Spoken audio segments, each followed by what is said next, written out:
Bienvenue au Tripostal de Lille, un téléfilm tout pile dans l'actualité. Brexit présenté cet après-midi au Majestic. Le comédien principal n'est autre que Sherlock sur la BBC. Benedict Cumberbatch, ici méconnaissable. Que va devenir l'Europe sans la Grande-Bretagne? Le feuilleton Brexit est loin d'être terminé. On revient en France avec une nouvelle série pour France 2, Double Jeu, et je pense vraiment que vous allez l'adorer. Un couple de travail. Elle est capitaine de police, il est lieutenant, c'est bien ça? Bonsoir, Carole Weyers et Ambroise Michel, bienvenue. Vous êtes deux, mais il y a une silhouette moustachue qui se promène, qui apparaît, qui disparaît. Hein. On regarde un extrait. Juste là. Tu viens d'où? Je suis né au Saintes. 13 km², 2800 habitants. Près de la Guadeloupe, ce sont des îles qui sont... Tu bossais où avant? Il avait compris. Il fait de l'humour, c'est audacieux. DPJ du 18e, à Paris. Depuis longtemps? Pour les images des caméras, je pense aussi qu'on devrait... Si tu veux, hein. Comme tu le sens. En se concentrant sur le comment, on remontera forcément jusqu'au qui. Ouais, et en trouvant qui peut nous dire comment. Alors, Carole, cette capitaine de police, elle n'est jamais seule et elle a un ami invisible, comme les enfants finalement. Oui, c'est ça qui fait que son monde est particulièrement magique et merveilleux.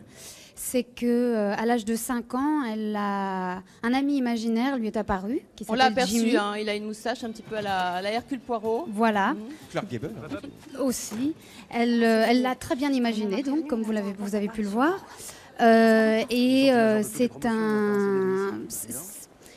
C'est un double de DA, donc c'est son inconscient qui va l'accompagner un petit peu partout, dans le professionnel comme dans le privé. Voilà, et quand elle est seule avec lui, elle se promène avec une oreillette, hein, un peu comme la mienne. On croit qu'elle est au téléphone.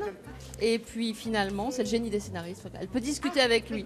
Ni vu ni connu. Ambroise Michel, c'est bien d'avoir un rival, entre guillemets, invisible. Finalement, on n'est pas contrarié. Bah non, et puis on le voit pas beaucoup finalement. Enfin, on doit faire comme s'il n'était pas là, donc c'est plutôt... c'est déroutant au début, mais c'est un exercice qui est assez sympathique, parce qu'on devait jouer ensemble. Elle devait intégrer aussi les dialogues avec lui. Puis ça a été déroutant pour vous au tournage? Au début, oui, c'est toujours déroutant. C'est ça qui est rigolo, mais c'est un exercice passionnant. Alors c'est une série qui est très pétillante, c'est joyeux, c'est réaliste, tout en étant impossible. C'est toute la finesse de l'écriture. Hein. Oui, c'est-à-dire qu'il y a, moi je dis toujours qu'il y a un peu un mélange de genres, parce que ça reste une comédie, enfin il y a vraiment une dimension de comédie dans cette série policière, où on est vraiment sur les personnages avant tout. Ça n'empêche pas que dans les parties d'enquête sont vraiment faites de manière très sérieuse. Avec des codes. Et avec des codes de séries policières, mais avec cette dimension et humaine dans chaque personnage, et dans la relation entre eux, et puis cette partie fantastique avec ce personnage imaginaire. Alors c'est magnifique, non pas couple, mais trio de télévision. Je pense vraiment que la petite musique de Double Jeu va rester dans les têtes. À la fin du premier épisode, elle passe le cap des 40 ans avec, comment dire, angoisse et légèreté entremêlées. Hein. Ben, je pense que oui, c'est ça aussi la force de DA, c'est qu'elle elle aborde toute chose de sa vie avec légèreté, de par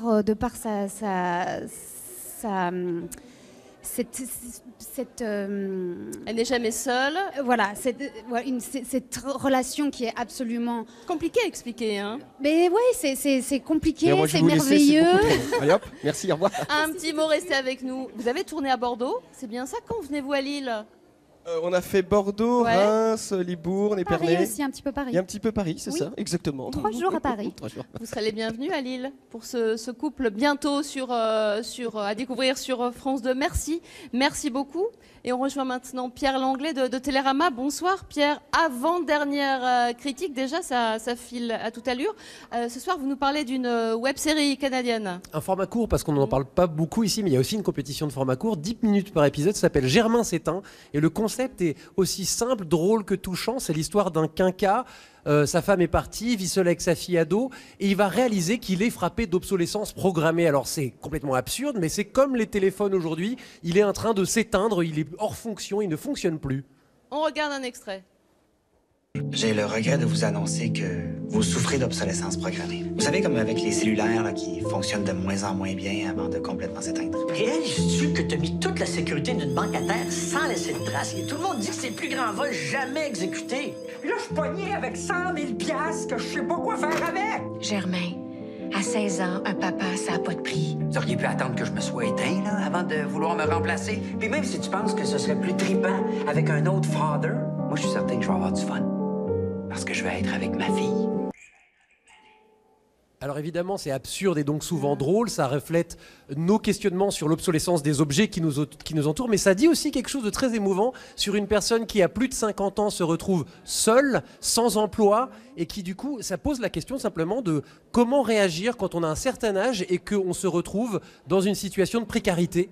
Et cette obsolescence programmée, c'est celle de notre propre existence, celle de nos relations amoureuses, mais aussi celle du travail, de ceux qui n'ont plus de travail. Et donc c'est à la fois très profond, très émouvant et très drôle. Merci beaucoup Pierre, et puis bien sûr toute l'actu des séries aussi sur la page web de Télérama. Merci à tous les trois, bonne chance à vous. Demain nous recevrons Francis Huster pour une série culte, Les Dames de la Côte de Nina Companès, qui était diffusée sur France 2 à l'époque, c'était en 79. Françoise Fabian et Francis Huster seront les invités du festival, à quelques heures bien sûr de la cérémonie de clôture. Merci, à demain.